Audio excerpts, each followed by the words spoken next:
E de imediato nós passamos ao segundo painel deste seminário. Para tanto, eu convido ao palco o nosso palestrante, Geraldo Antônio Reichert, que irá abordar em sua palestra a Política Nacional de Resíduos Sólidos, Alternativas de Gestão e Tecnologia.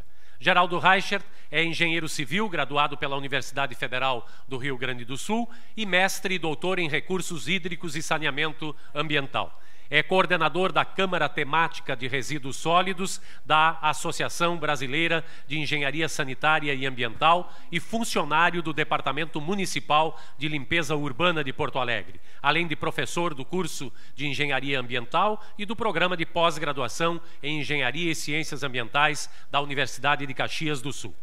Passamos então a palavra para a sua apresentação ao engenheiro Geraldo Reichert. Muito obrigado, boa tarde a todos. Desafio agora, depois do almoço, né? Mantê-los acordados e atentos, mas a gente vai tentar fazer o possível aqui. Então, em primeiro lugar, agradecer muitíssimo, é um privilégio, um prazer estar aqui hoje, né? Então, quero agradecer o convite feito pelo SENGE, né? Na pessoa do presidente Alexandre Volman, da Nancy, minha querida amiga, diretora de desenvolvimento, é isso? Qualificação profissional, né? Então, muito obrigado por esse convite que muito me honra para falar desse tema, alternativas de gestão e tecnologia, fazendo vínculos com a Política Nacional de Resíduos Sólidos. Como foi colocado, né, eu sou engenheiro do DEMELHU, professor da universidade e coordenei pelos últimos 3 anos a Câmara Temática de Resíduos Sólidos da ABES. Então, a gente vai trazer aqui um pouco essa vivência, né, que a gente tem nessa área de resíduos, onde a gente vem trabalhando, militando nos últimos 25 anos. Meu foco maior nessa apresentação vai ser relacionado a resíduos sólidos urbanos, mas tenho certeza depois que os debatedores que se juntarão aqui à mesa, as cadeiras, né, não tem mesa aqui, certamente ampliarão esse leque de discussões. Então, vamos lá. Um pouco a gente vai falar nessa nossa conversa hoje aqui, né? Um rápido preâmbulo, depois alguns conceitos, né, importantes para a nossa conversa. Como é que está a gestão ou o gerenciamento de resíduos sólidos no Brasil hoje? Um rápido panorama. Aonde nós queremos chegar? Qual o caminho? Principais desafios e considerações finais. Algumas questões importantes, né? A Política Nacional de Resíduos, instituída pela Lei 12.305 em 2010, mais de 20 anos em discussão. Muitos de vocês acompanharam, contribuíram, né? São partes importantes na construção desse marco regulatório. Se por um lado não é uma lei ideal, o entendimento que a gente tem de que é uma boa lei. Tá? Outra questão importante, né, se a gente olhar um pouquinho o que deveria estar numa lei, dizem os desentendidos, né, que, na verdade, leis deveriam trazer para o texto legal práticas que já refletem os acúmulos ou os consensos de uma sociedade. Deveriam materializar o cotidiano. Nem sempre é isso que acontece, né? Primeiro vem a lei e depois nós corremos atrás. A prática deveria ser o contrário. Por outro lado, políticas públicas buscam melhorar a situação atual, dizendo aonde se quer chegar e como se vai chegar até esse ponto desejado, né? Então, lei é uma coisa, política pública é outra. No caso específico da nossa lei 12.305, é uma lei que institui uma política nacional de resíduos sólidos. Um outro aspecto que eu acho interessante, que a gente vai abordar, né? Gestão, gerenciamento de resíduos sólidos é um problema complexo, muito complexo. E problemas complexos não têm soluções simples. É um erro, né? É um grande erro que se comete. Não, tem soluções aqui, ou isto resolve sozinho, né? Ou vou fazer isso que resolve o problema. É um problema complexo, portanto, a solução também é complexa. E uma dessas simplificações que eu vejo muito, né, eu só trouxe aqui para apontar, né, é o que está aqui, né, que eu gosto muito falar que a lei dos resíduos é uma lei de inclusão social. Isto é simplificar o problema.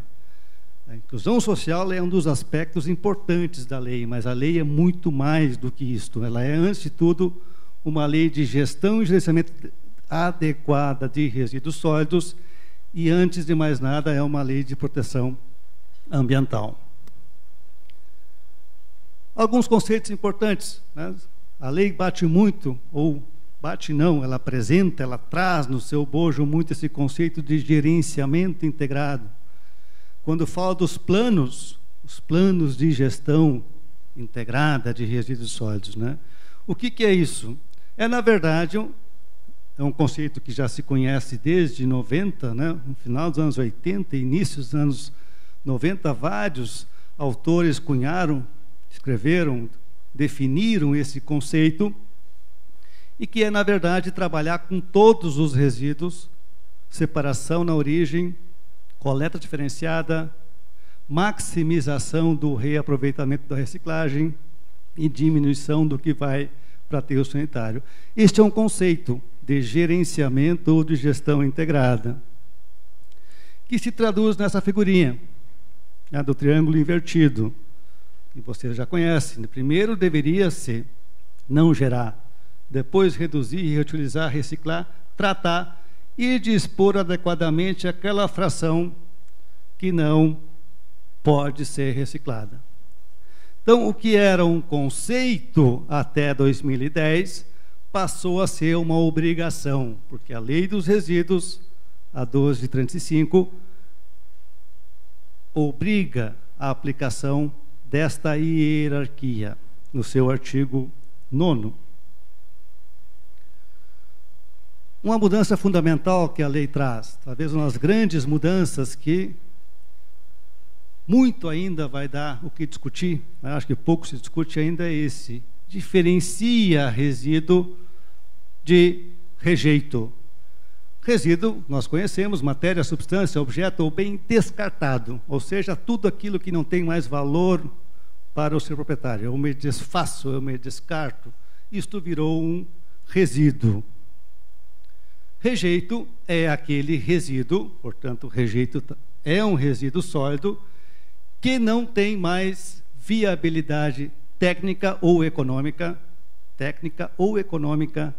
de reaproveitamento. Tá? Então, esse é um conceito fundamental que a Lei dos Resíduos nos traz. E este conceito de rejeito, no meu ponto de vista, vagamente definido pela lei, a lei diz isto: aquilo que não é viável técnica nem economicamente de ser reciclado ou reaproveitado. Este conceito de rejeito, ele varia temporalmente e espacialmente, ele varia com o tempo e de acordo com a região do país. Ou seja, o que é rejeito aqui em Porto Alegre pode não ser em São Paulo. O que é rejeito em São Paulo pode ser ou não ser em Fortaleza, em Manaus e assim por diante. O que é rejeito hoje, por não haver tecnologia, amanhã pode não ser, porque vem uma nova tecnologia e esse material passe a ser reciclável, ou tenha mercado para esse material. Então, isso é importante. Este conceito varia de acordo com a região do país, ou até mesmo dentro de um estado. Imagina vocês, reciclagem de vidro. O vidro é reciclável? Garrafinha, long neck. Amanhã, sexta-feira, dia mundial da cerveja, né? Garrafinha de long neck é reciclável? É, aqui em Porto Alegre. Em Manaus. Ela é tecnicamente reciclável. Só que não existe indústria de reciclagem de vidro em Manaus. A mais perto fica a 2.000 e poucos quilômetros de distância. Tem que descer de barco 5 dias até Belém, depois pegar uma carreta até a região de Minas, São Paulo, para ser reciclado. Totalmente inviável, né? Portanto, vejam um rápido exemplo como se aplica essa questão da definição do conceito. alguma coisa... Vocês conseguem ler? Nem eu. Estava perfeito no meu computador, né, Arnaldo? Não? Estava assim, alguma coisa de comunicação aqui do software. Mas essa é uma figurinha que eu trago do Plano Municipal de Gerenciamento Integrado de Porto Alegre, né, com base em 2011, para mostrar na prática o que é esse conceito de gestão integrada. É trabalhar com todos os tipos de resíduos, é trabalhar com separação na origem, é trabalhar com diferentes tipos de coleta, tentando maximizar o tratamento para minimizar o que vai para o aterro. Mesmo assim, num caso real aqui de Porto Alegre, em 2011, 95,9% ainda ia para o aterro, ou seja, a taxa efetiva de reciclagem, frente às 2.000 toneladas por dia, era de 4%. Aí que está o desafio, de reduzir esse envio, o desafio de todas as cidades brasileiras, não só de Porto Alegre, né? De reduzir o que vem para cá. Isso se faz ou diminuindo geração, que nós vamos ver que é bastante complicado, ou aumentando o que é reciclado aqui, recicláveis secos e reciclagem de orgânicos. Como é que está a realidade brasileira? Bom, primeiro, dados oficiais. Até 2002, na verdade, nós tínhamos somente os dados oficiais do IBGE, da PNSB, da Pesquisa Nacional de Saneamento Básico, de 2000, 2008. Tá? E mais recentemente nós temos os dados do SNIS, do Sistema Nacional de Informação e Saneamento do Ministério das Cidades. Aqui em azul, aterro. Aqui, disposição inadequada, em vermelho. Lixão e aterro controlado. Então, uma notícia boa, né? O azul vem aumentando, isso em termos de massa. Então, nos últimos 15 anos, 13, os dados de 2013 são os dados mais atuais disponíveis do SNIS, né? Passou aí de 35% para aterro, da massa dos resíduos no Brasil, para 63% para aterro. Então, uma boa notícia, né? Estamos caminhando, talvez não na velocidade que se queria e se deveria. Mas se olharmos para outra ponta, a ponta verde, outra pedaço de pizza aqui, né? A fração verde, que é triagem e compostagem, reciclagem de secos e reciclagem de orgânicos, nós estamos diminuindo, nós estamos caminhando para trás em relação à reciclagem e compostagem de resíduos no Brasil. Então, vejam o tamanho do nosso desafio. Aqui, né, como eu falei, o SNIS, hoje eu considero que é uma boa base de dados, que ela é atualizada ano a ano, tem um bom cruzamento de informações, são dados bastante confiáveis, né? Começou lá com 121 municípios em 2002 e ano a ano foi aumentando. Aqui eu só fui pintando um pouquinho o mapa, né? Até 2013 já são quase 3.600 municípios dos 5.500 que respondem ao SNIS, e aqui estão a maioria dos grandes municípios. Então, o SNIS passa a ser, sim, uma fonte de dados importante, né, que está disponível a todo mundo na internet, baixa essas informações, né, inclusive em planilhas Excel, onde pode ser trabalhados. Falei antes que, para reduzir o que vai para o aterro, que é isto que está por trás da nossa política nacional de resíduos sólidos, dispor cada vez menos resíduos em aterros, maximizar a reciclagem, e a outra forma de levar menos para o aterro seria diminuirmos a geração de resíduos, né? O primeiro R, reduzir.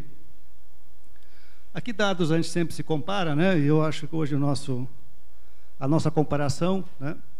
Não que a gente tenha que ser igual a eles, mas a gente se compara com a Europa, né? Como sendo um modelo de gestão de resíduos a ser buscado. A Europa conseguiu, a partir de 2007 e 2008, né, vem numa tendência de diminuição da geração per capita de resíduos, né? Então, se nós olharmos, é uma parábola aqui. Vinha numa crescente no final do século passado e numa descendente a partir de 6, 7 anos para trás.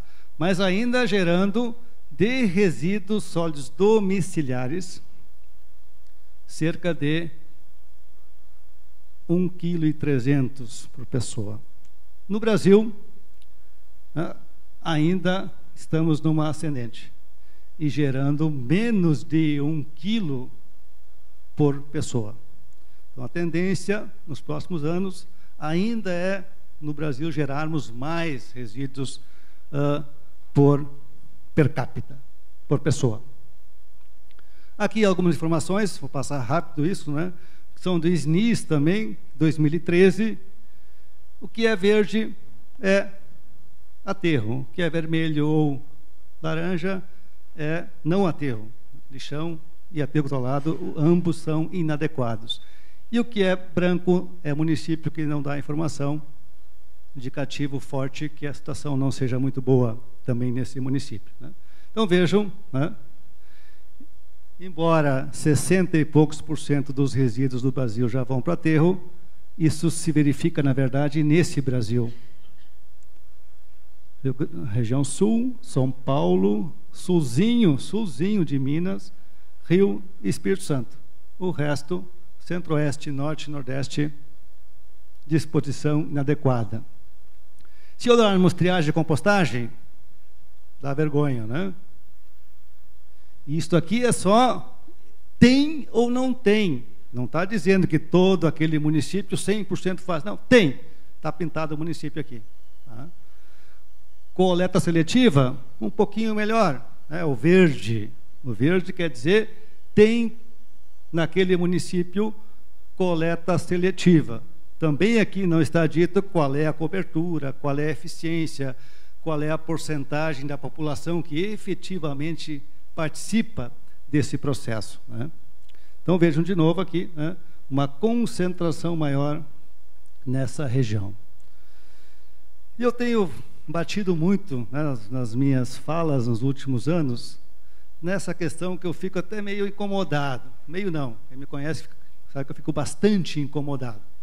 Quando eu escuto na imprensa, e até alguns colegas, alguns gestores, falando que o grande mote da lei dos resíduos é o fim dos lixões.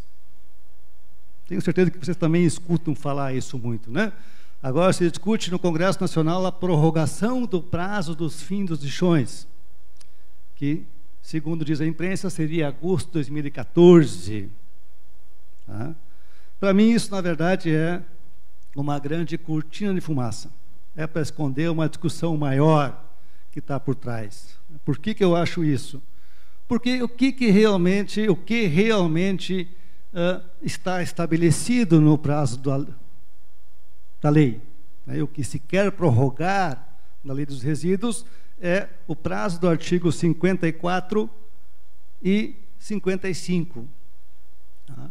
Só que, e se diz que é o fim dos lixões. Ora, fui pesquisar. 1954. Eu não era nem nascido, não tinha nem projeto de Geraldo ainda naquela época, né? 1954 já tinha uma lei. Essa lei foi promulgada 10 dias depois do suicídio do Getúlio Vargas. Na época do presidente Getúlio Vargas, tinha uma lei que já dizia que coleta, transporte, destino final, na época chamavam de lixo, né? Deverão processar-se em condições que não tragam inconvenientes à saúde pública ou bem-estar público. Lixão atende isso? Óbvio que não. Portanto, lixão já é proibido desde 1954. A Lei 6.938 de 81, que institui a Política Nacional de Meio Ambiente, de novo, reforça que toda atividade efetiva ou potencialmente poluidora depende de prévio licenciamento ambiental. Alguém conhece algum lixão com licença ambiental? Lixão? O órgão ambiental, FEPAM, licencia o presente lixão. Não. Eu até conheço aterros que têm licença que viraram lixão. É outra coisa. Agora, lixão nunca foi licenciável. Portanto, a lei do meio ambiente já restringe. E mais, lixão virou crime ambiental em 98. Está aí o artigo, né, por um acaso, 54 também. Virou crime da cadeia e multa.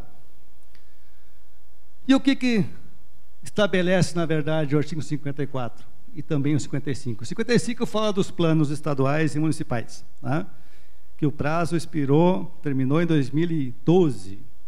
Então, é isso que está lá no Congresso Nacional, já foi aprovado no Senado, foi para a Câmara, né, para aprovar a prorrogação. E o artigo 54 diz o seguinte, e é este que se fala em prorrogar o prazo, que era agosto de 2014.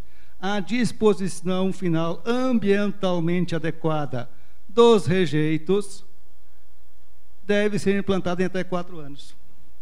Por isso que eu falei que falar que é fim dos lixões é uma cortina de fumaça. Deixa todo mundo meio cego, vamos falar disso e não vamos falar do que realmente diz isto. E esse é o meu entendimento, podemos certamente debater isso depois, né? Mas é isto que eu leio dessa lei. A partir desse prazo, só poderia ir para aterro rejeitou. O resto não poderia estar indo. Portanto, o problema que está colocado, né, para os gestores e para a sociedade é muito maior do que acabar com os lixões. Este é o problema, sim. Ainda temos, né, 40% da massa, 60% dos municípios, que a maioria são pequenos municípios, que ainda tem lixões, mas o desafio que está posto é muito maior. Estas são metas que eu tirei da proposta, que eu chamo de pré-plano, né, porque ele nunca foi aprovado, tá? Mas ele foi discutido, tem audiência pública, várias audiências públicas foi discutido, acho que ainda está no site do Ministério do Meio Ambiente, agora está em processo de revisão esse plano, mas ele estabelecia uma série de metas, né? Metas de redução de resíduos recicláveis dispostos em aterro, metas de redução de porcentagem de resíduos úmidos, é assim que chama, né, o decreto que regulamenta a lei chama de resíduo úmido, os orgânicos compostáveis ou biodegradáveis. E tem metas. Região Sul, por exemplo, deveria reduzir 30% dos orgânicos que vão para aterro em 2015 e 60% em 2031. Ora, eu fiz algumas continhas aqui, né, já que amanhã é o dia do engenheiro, o engenheiro gosta de fazer conta, né? Deveria, pelo menos, né, gostar de fazer conta, né? Eu peguei essa tabelinha, né, peguei a composição média, essa é a composição média, né, de 2013, depende da fonte, pode mudar um pouquinho mais, um pouquinho menos, mas é isso, 51% da nossa massa, um pouco mais, Porto Alegre 56, 57, alguns municípios 45, mas na média 50, 51% é orgânico compostável ou facilmente biodegradável. 32%, um terço, os chamados recicláveis secos, papel, plástico, metais, vidro. E 17% de rejeitos. Isto são resultados de estudos de composição gravimétrica. Claro que na vida real, na prática, esse rejeito sempre é um pouquinho maior, porque nem tudo que se diz reciclável ou compostável lá no estudo, na vida real de fato é. Mas esses são os grandes números. E aí fiz uma continha rápida. Vamos imaginar uma cidade da região sul. Antes disso, aquela proposta de plano, que eu não sei como é que vai ficar na revisão agora, mas eu julgo bem interessante isso, né? Já que o país tem discrepâncias regionais, estabelecia metas distintas para regiões, né? Região Sul maior que a região Nordeste, tanto em 2015 quanto lá no final do horizonte do plano. Essas datas não valem mais, né? Porque o plano, certamente, quando for refeito, vai jogar para frente isso. Mas fiz uma seguinte conta. Imagina uma cidade que gera 1.000 toneladas de resíduos sólidos urbanos. Se 51% são orgânicos, isso dá 510 toneladas por dia. Se em 2015 ou 2019, que seja, tem que reduzir 30%, teria que compostar 153 toneladas por dia, e em 2031 teria que chegar a 60%, 306. É isso que está por trás dessas metas, né? Se considerar que tem metas para redução de úmidos e de secos, eu calculei quanto de rejeito deveria ir para aterro. 2015, 709. 2031, das 1.000 toneladas, 500 iriam para aterro. Essa discussão, no meu ponto de vista, é a discussão que deveria estar se fazendo. Na verdade, não falar em fim dos lixões, mas o prazo e as condições para os municípios para atender esse tipo de meta. Porque aí está, de fato, a definição prática de rejeito, né? Porque a lei diz, economicamente viável. Bom, isso é vago. O município pode dizer, olha, fazer compostagem custa mais caro que aterro, e custa. E aí, vou levar para aterro. Comprovou que está adotando uma solução economicamente a mais viável. Mas se nós estabelecermos, através do plano nacional, depois dos planos estaduais e depois nos planos municipais, essas metas factíveis, né? Porque vejam, em 2031, pelo que estava proposto no plano, na proposta de plano, cerca de 50% ainda iriam para o aterro. Ainda aí sim seriam rejeito. De novo, pegando a nossa referência à Europa, tá? A Europa também tem uma lei, na verdade uma diretiva europeia, né, que é uma lei europeia de 99, que estabelecia prazos, não 4 anos, 20 anos naquela lei, para reduzir o que vai para o aterro, né? E vem reduzindo. Essa parte aqui do meio, mais rosa, né, é o que leva para o aterro. A Europa como um todo. Em 95, 65% da massa ia para o aterro. Em 2013, baixou para 30%. Como é que consegue isso? Com outros processos de tratamento. Aqui embaixo, incineração. Vejam que ela vem aumentando. Não é verdade que a Europa está abandonando a incineração. Estão fechando velhas plantas, trocando por novas, estão diminuindo o número de plantas, centralizando em plantas maiores, mais tecnologicamente avançadas e mais facilmente controláveis pelos órgãos ambientais, né? Mas em termos de massa, vem aumentando. E vem aumentando a reciclagem em azul e a compostagem e a biodigestão em verde. Isto é a Europa como um todo. E assim como dentro do Brasil existem vários Brasis, né? A região sul é completamente diferente da norte, da nordeste, da centro-oeste, a Europa também tem diferença, não é todos os países que são iguais. Tem países que estão levando quase zero para aterro. O aterro está essa parte, sei lá que cor é essa, cinza, amarelada, né? Isso é aterro. Tem países que levam zero, tem países que estão levando 100%. A incineração, de novo, aparece fortemente nesses países que levam zero. Mas não só a incineração, veja, os países que mais incineram são os que mais reciclam.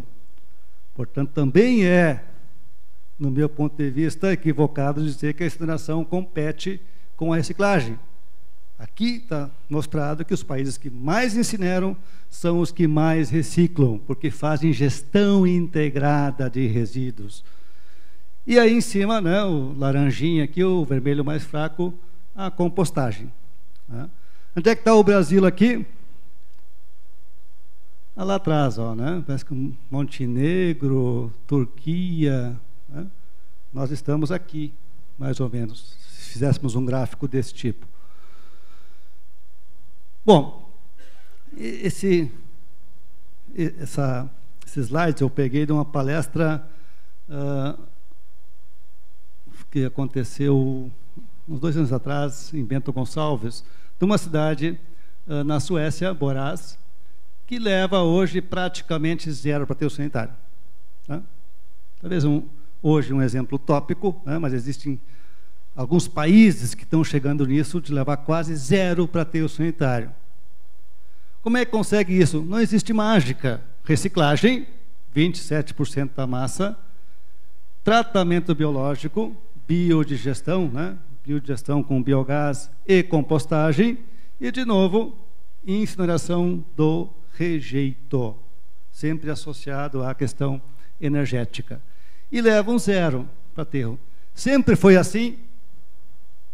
Não. Né? Hoje está sendo assim, mas alguns anos atrás levavam 60% a 70% para aterro. E foram, vejo que houve um caimento linear, um degrau linear, houve alguns degraus aqui de diminuição. Né? E aqui, se vocês não conseguem ler, nem eu também. Mas eu lembro, né? O que está aqui? Aqui está desde 1940 até 2012. 2012, tá? Um ano antes que eu assisti essa palestra desse professor, tá? Ele coloca uma série de passos que foram dados. Né? Então, desde instituição de planejamento, lá no início, lá em 46, né? Depois início da separação na fonte seletiva, depois de novo planejamento de 10 anos, depois aqui biodigestão, depois um novo biodigestor, uma nova planta de incineração e de novo planejamento. Então, um sequenciamento de ações. Né? Tentei fazer uma figurinha aqui, tá? Onde tinha uma situação atual e uma situação desejada. Veja que bonitinho, né? Consegui fazer isso sozinho, ó. Só não consegui fazer ele tirar a mão do bolso, tá? Mas na próxima eu tento. Tá? E nem mexer as perninhas também, ele sobe as pernas duras. Mas eu quero mostrar isso, né? Que tem uma situação atual, uma situação que eu quero, talvez eu comece com uma legislação, mas tem uma série de outras etapas. Educação ambiental, planejamento que aparece aqui, né? Gestão técnica, recursos técnicos, recursos e financiamento para implantar, recursos para tocar esse empreendimento, porque isso custa dinheiro, participação social, ações escalonadas até chegar na situação que eu quero. Falando em recursos, aqui algumas cidades europeias, né? E aqui algumas cidades brasileiras, capitais. Em média, essas cidades europeias gastam 5,5 vezes mais per capita, né, por pessoa por ano do que as cidades brasileiras.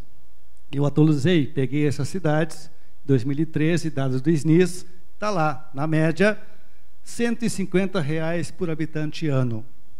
Por mês, R$ 12,50. Quanto é que nós gastamos, cada um de nós, em luz? Per capita. Faço a conta depois em casa, peguem lá o extrato. 4 vezes mais. Água, 4, 5 vezes mais per capita. Telefone celular, bom, aí depende, né? De 5 a 20 vezes mais. Internet, né? É muito isso, R$ 12,50 per capita por mês. Hoje, né? Nessas cidades. Isso é gasto. Tá? Então, a estimativa que se tem que talvez não precisemos chegar a 5,5, mas de 2 a 2,5 vezes. Sim, né? Chegar a 25, 30, 40 reais por tonelada para se conseguir sustentar os serviços de resíduos sólidos. Falando um pouco mais em despesas, custos, receitas, porque é um serviço, e é um serviço que tem que ser prestado à população. E resíduos sólidos é uma das 4 áreas do saneamento básico. E a lei de saneamento, a lei já... 10 minutos subiu a placa. A lei de saneamento diz que as atividades têm que ser autossustentáveis. Tá? Tem que haver cobrança pelo serviço. Isso também, de novo, dados do SNIS, 2013, na região sul, 85% dos municípios cobram. Aonde mais? Sudeste. Se pegar Nordeste, 5,5%, Norte, 12%, Centro-Oeste, 16% só. Se não há cobrança, não tem dinheiro. Se não tem dinheiro, não tem como prestar um serviço de qualidade. E aí vamos pegar de novo, né, Sul e Sudeste, e pegar aqueles 3 mapinhas lá, se vocês lembram, né, que eu passei antes, são justamente as áreas onde está mais pintadinho de verde aqui aterro sanitário, mais pintado de verde aqui em seletiva, existência de coleta seletiva, e onde tem a maioria das unidades de triagem e compostagem. Ou seja, será que é por acaso que nas regiões onde tem cobrança pelos serviços eu tenho uma resposta melhor? Eu acho que não é. Aqui, dados do Plansab 2013, né, quanto que precisaria de investimento para universalizar os serviços de saneamento. Vejam, resíduo sólido, né, o irmão menor das outras áreas, 23,4 bilhões. Isto para universalizar a um nível mínimo, coleta e aterro. O que a lei nos traz, o desafio que a lei nos traz é que a gente tem que tirar cada vez mais massa que vai para o aterro sanitário, aí esse número vai crescer um pouquinho, né? Mas isso é para implantar, não é para operar. Aqui de novo, né, o que estava no PAC 2, dos 45 milhões que foi disponibilizado entre 2011 e 2014, somente 1,5 bilhões, 3,3% estava disponível para resíduo sólido. Eu vou passar rapidamente isso aqui, né, mas aqui, algumas propostas que eu vejo que é possível para a realidade brasileira, em termos de tecnologias para tirar resíduo do aterro. A primeira delas é, nós temos que ter aterro sanitário em todos os municípios. Esse é o primeiro desafio. Não porque a lei diz isso, mas porque é obrigatório desde 1954 e crime ambiental desde 1998. Tem que acabar com os lixões e tem que ter aterro sanitário. Talvez em alguns municípios, Cacimbinhas do Oeste, lá na fronteira com não sei o quê. Não tem nada, não tem como, não tem quem compre plástico, não tem indústria de papel, não tem nada. Talvez esta seja o modelo sustentável. Coleta 100% e leva 100% para um aterro sanitário. E aí pode-se construir outras soluções até chegar a uma solução mais complexa, né? Essa é uma solução que eu vejo para grandes cidades. 3 tipos de coleta. O decreto que regulamenta a lei 7.404 de dezembro de 2010, ele fala em coletas seletivas, não fala mais em coleta seletiva. Ele fala em coletas seletivas no plural. Coleta seletiva de recicláveis secos, coleta seletiva de orgânicos e coleta de rejeitos. E aí eu consigo fazer um manejo mais adequado dos resíduos, obviamente com custos maiores, né? Maximizando a reciclagem e diminuindo o que vai para o aterro sanitário, né? Posso trabalhar com triagem, lembrando que aqui eu tenho rejeitos, eu posso trabalhar com biodigestão e compostagem, gerar o biogás, ter energia, mas eu tenho rejeitos nesse processo, né? Mas eu tenho composto também. E os rejeitos podem ir direto para um aterro, ou aí sim os rejeitos passam a ser incinerados. Esse é o modelo da Europa, não é queima mássica, é queima dos rejeitos. Aqui eu vou passar também rapidamente, mas aqui é mais uma provocação, né, bom, como é que eu vou escolher a melhor tecnologia, a melhor rota, o melhor cenário, a melhor alternativa, né? Aí eu faço uma proposta aqui que se aplique também tecnologia no processo de apoio à decisão, né? Um pouco de teoria aqui, mas é aplicar aquela conceito da sustentabilidade social, ambiental e econômico. Isso foi feito, isso aqui é um trabalho acadêmico, mas só para mostrar para vocês que é possível, né, esse tipo de estudo, comparando diferentes cenários para uma cidade aqui do interior do Rio Grande do Sul, uma cidade de 40 mil habitantes, né, onde comparou cenários atual, cenário onde só melhora a triagem, porque no atual tem seletivo no município, coleta 40%, só que 60% vai como rejeito para aterro. Qual é a eficiência disso? Então, só melhorando isso, só avaliando indicador mudanças climáticas, emissão de CO2 equivalente, né? Toneladas de CO2 equivalente. Depois o 3 aumenta a seletiva, o 4 e o 5 entra com biodigestão e compostagem, tem um grande ganho ambiental, e o 5, incineração do rejeito, né? Então, aqui, qual é a melhor alternativa do ponto de vista do cenário que gera menos impactos neste indicador? Compostagem e biodigestão. Mostrando isso de uma outra forma, né? Aqui foram os mesmos dados em relação à etapa do sistema. Então, a coleta também gera gases, a gente tem que lembrar disso. Então, quando eu tenho 3 tipos de coleta, eu tenho mais 3 caminhões rodando, né? O aterro sanitário é o grande contribuinte para o gás de efeito estufa, quando recebe orgânicos, né? E aqui, a reciclagem. Aqui eu quero fazer uma observação especial. A reciclagem, do ponto de vista ambiental, e aí não é por achar, né? Isso é um modelo matemático que se usa para fazer isso, né? Ele comprova efetivamente que eu consigo reduzir em muito esse indicador, né? O estudo dessa moça, né, da Merzoni, levou em consideração 5, 6 indicadores. Estou mostrando só um para vocês aqui, para mostrar o potencial da ferramenta. E aqui um outro estudo de uma outra cidade, que levou em conta o mesmo tipo de avaliação de ciclo de vida. Então, do ponto de vista ambiental, qual era a pior situação? A atual, que é levar 95% para o aterro. Qual é a melhor solução? As que estão mais próximas a zero aqui, que tem o menor impacto ambiental, né?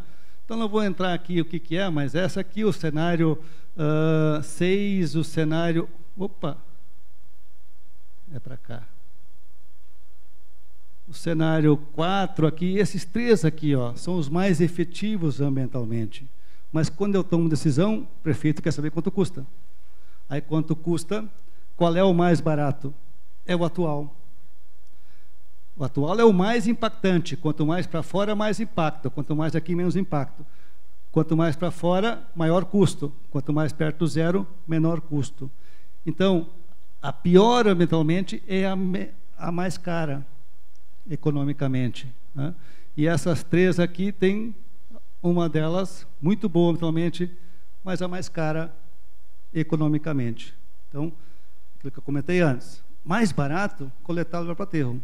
Qualquer coisa além disto vai ter um aporte de recursos para implantar o sistema e para operar o sistema.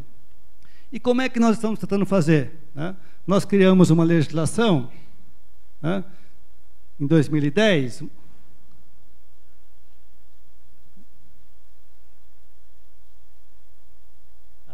criamos uma legislação e achamos que, pô, agora as coisas vão começar a andar. Só que uma lei sozinho não faz nada, né? E aí o cara pequenininho ali não consegue subir esse próximo degrau. Estamos patinando, né? Imagina depois quando nós chegarmos aqui, gestão técnica. Quantos municípios tem um engenheiro?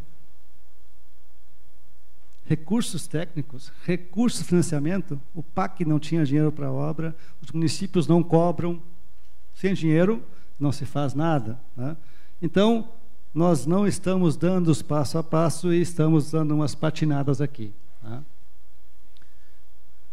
Em relação à política, ela traz alguns instrumentos. Instrumentos são como se imagina que se implante essa política. Eu Listei alguns, tem mais que o dobro desses. Tá? Peguei os que eu julgo mais importantes e, numa avaliação rápida, tentei colocar aqui o que está andando e o que não dá. Sistema de informações, razoavelmente andando bem. Né? Temos o SNIS, eu mostrei. Né? A maioria dos municípios já estão participando do SNIS. Né? A questão dos planos, está bem, não temos o plano nacional ainda, os planos estaduais estão saindo. O último número que eu tinha é que 70% dos municípios, não sei se é mais ou menos isso, já tinham um plano municipal. 40% dos municípios, né, tem plano municipal. Então, está andando pero no mucho, né? A questão das cooperativas de catadores, da mesma forma, né? Tem alguns avanços, mas também não muito. O restante, coleta seletiva, sem grandes avanços. E lembrando que hoje são coletas seletivas. Né? Cooperação técnica financeira, cadê os recursos? Pesquisa, cadê uma linha? Né? Tínhamos o Prozab, quem é da universidade, quem conhece o Prozab, né? 10 anos atrás. Tá? Educação ambiental, incentivos, né? A cadeia da reciclagem só ocorre, ela ocorre fora do sistema. A reciclagem ocorre fora do âmbito da prefeitura, do município. Ela só se torna viável se tiver um incentivo, se tiver apoio a essa indústria da reciclagem. Né? Então, quais são os principais desafios? Eu acho que, primeiro, é terminar o plano. Acho que a Zilda depois pode nos informar como é que anda o plano nacional, né, a Zilda do Ministério do Meio Ambiente, né, mas terminar esse plano nacional, focar muito forte, na minha opinião, na questão das metas, porque é através das metas onde nós vamos definir na prática este conceito de rejeito. Senão o Ministério Público vem e vai atropelar os municípios, se tem alguém aqui do Ministério Público, né, mas vai atropelar os municípios dizendo que só pode ir para o aterro o rejeito. Através dos planos, né, nós podemos definir metas e ali no plano estabelecer o que afinal é rejeito e o que nós vamos levar de rejeito para o aterro nos próximos anos. Depois, obviamente, tem que se revisar os planos nacionais, o plano estadual e municipal, a questão das coletas seletivas, que eu já comentei. Acho que o setor de resíduos sólidos, dentro do saneamento, é o menos profissionalizado. Qualquer um, infelizmente, acho que entende de resíduos e bota qualquer um lá e troca o prefeito e troca todo mundo, até o porteiro do aterro. Eu acho que isso é um problema seríssimo. Tá? Então, tem que profissionalizar o setor. Tá? A questão dos acordos setoriais, a implantação do conceito na prática de gerenciamento integrado, é o artigo 9º da lei, o coração da lei dos resíduos. Tá? A questão de tecnologias, não existe uma tecnologia que sozinho resolva. Antigamente 5 anos atrás, né, se dizia que aterro sanitário era a única forma que recebia 100% dos resíduos. E era verdade. Você podia ter um aterro e levar tudo. Hoje não. A lei diz, só pode levar rejeito. Tá? Mas nenhuma outra tecnologia faz tudo sozinho. Vou reciclar e vou resolver o problema. Não. A reciclagem resolve 20%, 25% da massa. Eu vou compostar. Não, vou resolver 40%. Eu vou incinerar. Tem município aí que não comprar incinerador e acha que vai resolver o problema. Não, nem tudo pode ser incinerado. Os recicláveis, o CONAMA diz, tem a noção do CONAMA, 018, de não lembro qual é o ano. Se incinerar, tem que botar reciclagem de no mínimo 30% da massa. Então, nenhuma tecnologia resolve sozinho, mas sim um encadeamento de tecnologias. E tem que resolver a questão financeira. Né? Se não cobrar, e se não cobrar taxas ou tarifas efetivamente reais, também não tem saída. E, por último, já estou finalizando, já subi minha placa aqui. Tá? Lembrando, então, que, como um problema complexo que é, a solução não é simples. Né? Não é simples. Tem que ter muitas e muitas cabeças participando e discussão com a sociedade. Né? A sustentabilidade passa pela adoção de várias tecnologias encadeadas. sempre baseado na separação na origem e na coleta ou nas coletas seletivas. Vejo incineração como parte do processo, não como uma solução, mas como parte da solução e somente para rejeitos, nunca como solução única. A questão dos custos, já falei também, né, que é necessário recurso para implantar novas tecnologias, mas para operá-las depois. Mesmo o aterro sanitário, se não for bem operado, vira lixão em 30 dias. E, por fim, que a própria reciclagem, né, que é a etapa que implica sempre nos maiores ganhos ambientais. Eu só mostrei um slide lá, né, comparando emissões de gás de efeito estufa nessas climáticas, mas sempre a reciclagem implica no melhor ganho ambiental. Mas ela também não resolve sozinho o problema. Já subiu a terceira vez minha placa aqui, já estão me expulsando aqui de cima, eu acho que essa é a última, né? Só deixando uma frasezinha para a gente aqui também, né? Que não é minha, e desconheço o autor. Eu entendo que a Terra pertence a uma vasta família, da qual muitos membros estão mortos, alguns entre nós estão vivos, e um número infinito ainda não nasceu. Muito obrigado pela atenção. Muito obrigado.